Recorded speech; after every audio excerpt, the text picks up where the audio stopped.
Wiggy, wiggy, oh, wiggy, oh, wiggy, oh. Hold up, wiggy, oh, wiggy, oh, Cause that bitch go pew when I shoot, it's on mute. That bitch go pew when I shoot, it's on mute. Assalamualaikum warahmatullahi wabarakatuh. Pada video kali ini, kami dari kelompok 6 akan menjelaskan mengenai kisah teladan Abdurrahman bin Auf dan Abu Dzar Al-Ghifari. Untuk mengetahui lebih lanjut, yuk simak penjelasannya. Perkenalkan, nama saya Hoirunisa dari absen 13. Halo teman-teman, perkenalkan aku Maslina Nia Rahma dari absen 15. Halo, aku Nafila dari absen 20. Halo, perkenalkan aku Naila dari absen 21. Halo, aku Ocha dari absen 22. Halo, aku Meka dari absen 24. Topik yang akan kita bahas adalah Abdurrahman bin Auf dan Abu Dzar Al-Ghifari. Abdurrahman bin Auf adalah seorang sahabat besar Rasulullah dan termasuk salah satu dari 10 sahabat yang dijanjikan masuk surga atau yang disebut Al-Asyarah Al-Mubasyarah. Pada masa jahiliyah, ia dikenal dengan nama Abdul Amar. Setelah masuk Islam, Rasulullah memanggilnya Abdurrahman bin Auf. Keutamaan 1. Abdurrahman bin Auf terlibat dalam perang Badar dan perang Uhud, bahkan termasuk yang bertahan di sisi Rasulullah ketika tentara kaum muslimin banyak yang meninggalkan medan peperangan. 2. Suatu saat ketika Rasulullah berpidato menyemangati kaum muslimin untuk berinfak di jalan Allah, Abdurrahman bin Auf menyumbang separuh hartanya yang senilai 2000 dinar. Atas sedekah ini beliau didoakan khusus oleh Rasulullah.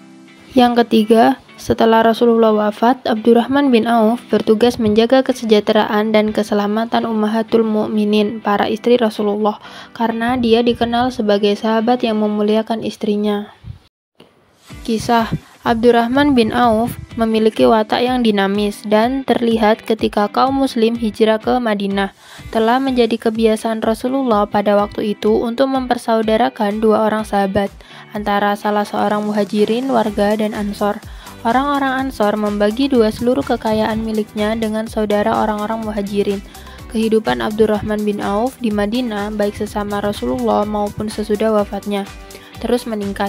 Barang apa saja yang ia pegang dan ia jadikan modal perdagangan pasti menguntungkannya.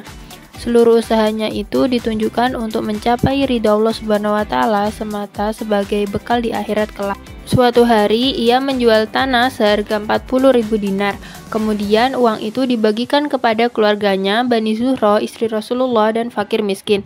Di hari lain, ia menyerahkan 500 ekor kuda untuk perlengkapan bala tentara Islam.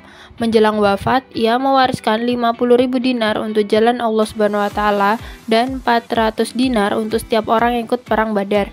Selain itu, ia dikenal pula sebagai sahabat Rasulullah yang banyak meriwayatkan hadis. Abdurrahman bin Auf juga termasuk yang zuhud terhadap jabatan dan pangkat. Nah, ini dia sifat-sifat teladan yang harus kita teladani sebagai generasi muda Islam.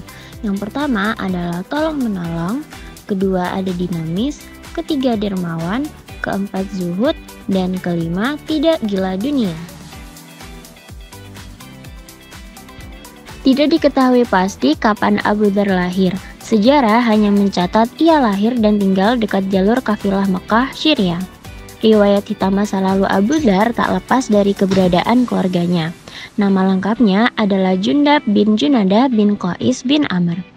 Abu Dzar dibesarkan di tengah-tengah keluarga perampok besar Al-Ghifar saat itu. Tetapi ia dan pengikutnya hanya merampok orang-orang kaya dan hasil rampokannya dibagi-bagikan kepada fakir miskin. Kerusakan dan derita korban yang disebabkan oleh aksinya kemudian menjadi titik balik dalam perjalanan hidupnya. Insyaf dan berhenti dari aksi jahatnya tersebut. Bahkan, tak saja ia menyesali segala perbuatan jahatnya itu, tapi juga mengajak rekan-rekannya mengikuti jejaknya. Tindakannya itu menimbulkan amarah besar sukunya, yang memaksa Jundab meninggalkan tanah kelahirannya. Bersama ibu dan saudara lelakinya, Anis Al-Ghifar, Abu Dzar hijrah ke Najd. Hal tersebut merupakan hijrah pertama Abu Dzar dalam mencari kebenaran. Masuk Islam. Keislaman Abu Dzar bermula dari saudaranya yang bernama Anis Al-Ghifari. Saat itu, saudaranya baru pulang dari Mekah. Anis bercerita bahwa ia bertemu dengan seorang nabi, yakni Nabi Muhammad SAW, yang menyebarkan agama sama seperti yang diamalkan Abu Dzar, yaitu mewajibkan orang kaya memberikan sebagian hartanya kepada fakir miskin, seperti Abu Dzar. Nabi pembawa agama itu sangat mengecam orang yang tidak memperhatikan orang lemah, seperti anak yatim dan fakir miskin. Berita ini memberi daya tarik luar biasa kepada Abu Dzar. Kemudian ia menuju Mekah secara terang-terangan. Ia mengucapkan kalimat syahadat di dekat Ka'bah yang menyebabkan para sahabat takut menyatakan keislamannya secara terang-terangan. Hal itu karena adanya ancaman dan penganiayaan kaum musyrik Mekah terhadap penganut agama Islam. Setelah mengucapkan 2 kalimat syahadat, Abu Dzar disiksa kaum musyrik Mekah sampai tubuhnya berlumuran darah. Setelah menyatakan keislamannya, ia kembali ke kampung halamannya dan mengajak sanak keluarganya dan kerabat dekatnya masuk Islam. Beberapa bulan setelah Nabi Muhammad SAW hijrah ke Madinah, Abu Dzar membawa rombongannya dari kabilah Ghifar dan Aslam ke Madinah. Mereka menyatakan sumpah setia kepada Nabi. Ia termasuk Ahlul Al-Sufah, yaitu sekelompok sahabat yang tinggal di serambi Masjid Nabawi yang senantiasa beribadah, zuhud dari dunia dan miskin. Di kalangan Sufi, Abu Dzar dipandang sebagai perintis gaya hidup Sufi. Sepanjang hidupnya, dia memilih hidup dalam kefakiran. Meskipun punya peluang untuk hidup kaya, bagi Sufi, kefakiran menduduki derajat tinggi di jalan kebenaran dan orang fakir sangat mereka hargai. Di kalangan ahli hadis, Abu Dzar dikenal sebagai perawi hadis.